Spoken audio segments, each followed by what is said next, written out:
কি সাপ? এরা ফিস ফিস করে কি কয় না, কিছু করলে আমার বক্তা কলে দিত পোলা এখনো দিবি।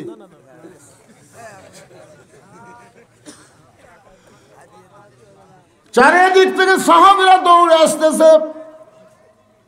যে কয়জন সাহাবী মক্কায় ছিল সব সাহাবী নবীর কাছে এসে বলতেছে, ইয়া রাসূলুল্লাহ, আমরা শুনতে পাইলাম আজকে রাত্রেবেলা নাকি আপনি আল্লাহর কাছে গেছিলেন, আল্লাহ পাক আপনাকে 5 ওয়াক্ত নামাজ দিয়েছে।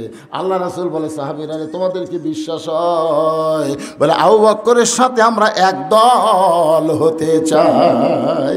ওয়াকুনু মা'আস সাদিকিন। আল্লাহ রাসূল বললেন, তাহলে তোমরা সবাই বসো। সমস্ত সাহাবীরা যখন বসে আছে, এমন সময় আল্লাহ নবী বললেন, সাহাবীরা রে, 5 ওয়াক্ত নামাজ, 5টা সময়। ওয়াক্ত মানে সময়, ওয়াক্ত মানে কি? নামাজ যেরকম ফরজ, ওয়াক্ত তালাশ করাও কিন্তু ফরজ। জোরে কোন কথা ঠিক কিনা? মেয়ে মানুষেরা ওয়াক্ত তালাশ করে, জোহরেটা আসরের সময়, আসরটা মাঝে কি। আমার মায়েরা যারা পর্দার অন্তরালে, আপনাদের জন্য আজকে ডাঁটের ওয়াজ আছে, মা একটু ধৈর্য ধরেন। মনে করতেছেন ওনাকে বাদ দেওয়াজ করবো? একটা মা ভালো, বাচ্চা ভালো। জোরে কোন কথা ঠিক কিনা? একটা মা খারাপ, সিজার করা। যেই মা ভালো সে কোনো দিন সিজার করবি না, মরে যা মরে, কিন্তু এই জায়গা কোনো ডাক্তার লাইডা ছেড়ে কাটবি। যদি মা সিজার না করার পর ধৈর্য ধরে, আল্লাহ বলতেছেন, ইন্নাল্লাহ মা'আস সাবিরিন, ধৈর্যশীলদের সাথে আমি আছি। 2 দিন একটু পেটের বিষ হবি, তারপরে নর্মালে বাচ্চা হবি। জোরে কোন কথা ঠিক কিনা? এর উপরে যে কয়টা আমরা বসে আছি, আমরা কেউ সিজার করা? তো তাহলে আমরা বাঁচে নাই? আমাদের মা বাঁচেনি? আমার দাদি কাছে তো টানে বের করতে তোর মাথা লম্বা হয়ে গেল, পরে আমরা থাবে থাবে মাথা গোল করে দিছি। এই যে থাবা মারিছে, প্রত্যেক থাবায় আমার মাথার থেকে বুদ্ধি ঢুকে গেছে। আর এখন কি চলে, স্বামীকে কান্দিস না, পেট কাটবো, কান্দিস কা। এখন ডাক্তার কাছে নিয়ে গেছে, ডাক্তার আল্ট্রাসাউন্ড করে বলতেছে, ভাই একটু বেকা হয়ে আছে, টেকা খাওয়ার বুদ্ধি একটু একটু, আর পানি একটু কমে গেছে। তখন কাছে ঠিক আছে, তাহলে কাটেন। পেট কেটে দেখে 2 দিন এখনো বাকি আছে, বাচ্চার ঘুমই ভাঙ্গেনি। ডাক্তার কয়, কে রে, আগে যে কাটনোটে টেকাল লোভে ই তো ঘুমের মধ্যে আছে। বড় ডাক্তার বলতেছে, বার করো, বার করো করে একটা ঘুরে নিত, আমাদের আসতে করে বার করে। এর উপর তো দেখেন এইরকম একটা ঘুরানি, যেই দেয় ঘুরানি চলে, বাচ্চার মাথা থাকতে ঝাঁকি খায়, এই করে কান্দা ওঠে, এমন মাথার ঝাঁকি খায়। এই দুনিয়াতে আসার পরে মোবাইল ছাড়া ভাত খায় না, মোবাইল ছাড়া কান্না থামে না। জোরে করার কথা ঠিক। এটা কিন্তু বাচ্চার দোষ না, দোষ হল মায়ের। মা যদি বলতো, মরিয়া যাবো রে, সিজার করবো না। জোরে করার কথা ঠিক করে, মরিয়া যাবো, সিজার করবো না। আল্লাহ কয়, এই নিয়ত করে যারা সিজার করবে না, নর্মালি বাচ্চা নিবে, তাদের পায়ের তলে তো জান্নাত হবে। জানাল্লাহ কন দেখেন, এ ডাকাত মার্কা মা। চলো দুধ পর্যন্ত খিলাই না, ব্যাটারির দুধ খিলাই।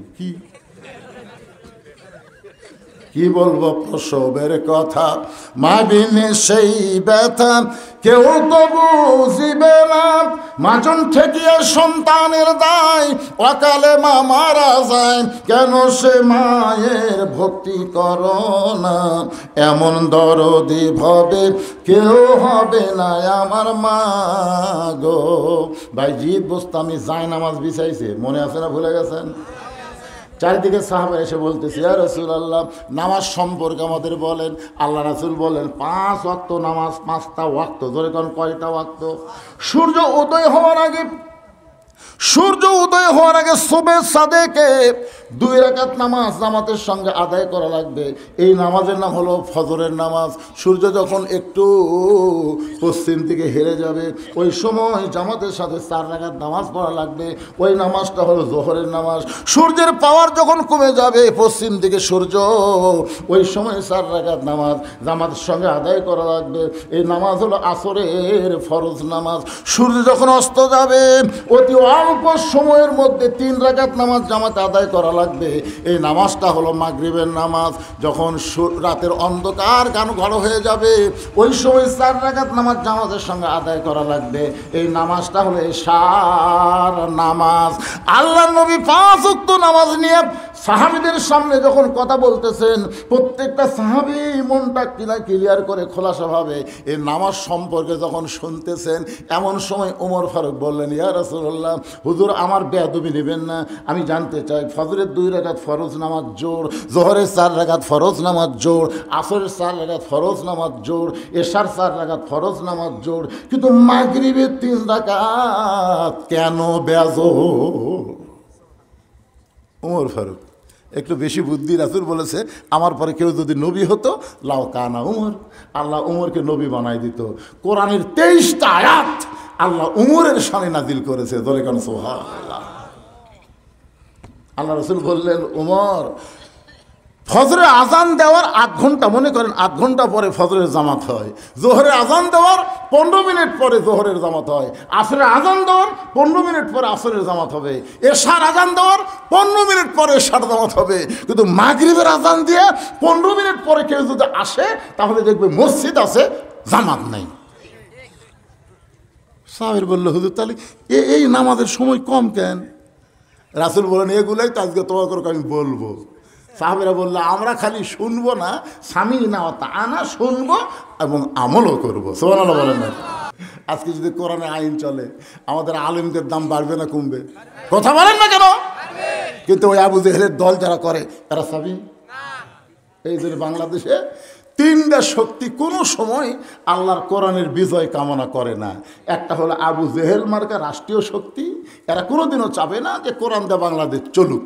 2 নম্বর হলো যারা কোটিপতি, যারা সুদ খেয়ে টাকা বাড়াচ্ছে, এরা কোনোদিনও চাবে না যে কোরআন চললে 70-2.5 টাকা জাকাত দেওয়া লাগবে, এই জন্য কোরআনের বিরুদ্ধচারণ করবে। জোরে কোন কথা ঠিক কিনা? আর 3 নম্বর হলো এই শালা যারা ধর্ম নিয়ে ব্যবসা করা খায়, আল্লাহর ধন খাজারে দিয়া আছে না নাই, আল্লাহর ধন নবীরে দিয়া, আল্লাহ গেছে গায়েব হইয়া, নবীর ধন খাজা নিয়া শুয়ে আছে আজমিরে, কেউ ফিরে না খালি হাতে, খাজারে তোর দরবারেতে।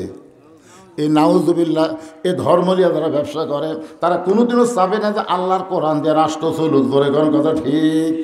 তাহলে এখন আপনাদের কাছে আমি জানতে চাই, ওয়াকুনু মা'আস সাদিকিন শব্দের অর্থ হলো সত্যবাদীদের সাথী হওয়া লাগবে। আর কোরআনের চাইতে সত্য কোনো কথা এই দুনিয়া তার একটাও নেই। কথা কর না কেন? তাহলে এই কোরআনের সাথীকে আপনারা হবার চান? কারা কারা হবেন? গভীর রাতে আল্লাহকে একটু হাত দেখান। লিল্লাহি তাকবীর, হাত নামান। আল কোরআনের আলো কুটি জ্বলাবে না, কোরআনের সাথী হয়েও তাও ঘরত। এই হাসিনার সময় যদি ঘরে ঘরে জালো কয় না, তারা আওয়ামী লীগ কয় ঠিক আছে, লাইন ঠিক আছে। ভাইজান এইবারে আর ওই ঘর ঘর লয়, কারণ আপনার ঘরত বাতি আছে, রাস্তা অন্ধকার, আপনি বাইরে আসতে পারবেন? হাতত কি লাগবে? তা লাইট, তাহলে আপনি নিলেন কে? আল কোরআন আলো ঘরে ঘরে, লাইট কি নিলেন? তার মানে বোঝা গেল আমরা এমন একটা স্লোগান দিব যেটা সংসদে না, ঘরেও না। আমি যে আল কোরআনের আলো, আপনারা বলবেন সব জায়গায় জালো, আল কোরআনের আলো, কোরআন হাদিস যেখানে, দুনিয়ার মুসলমান লিল্লাহি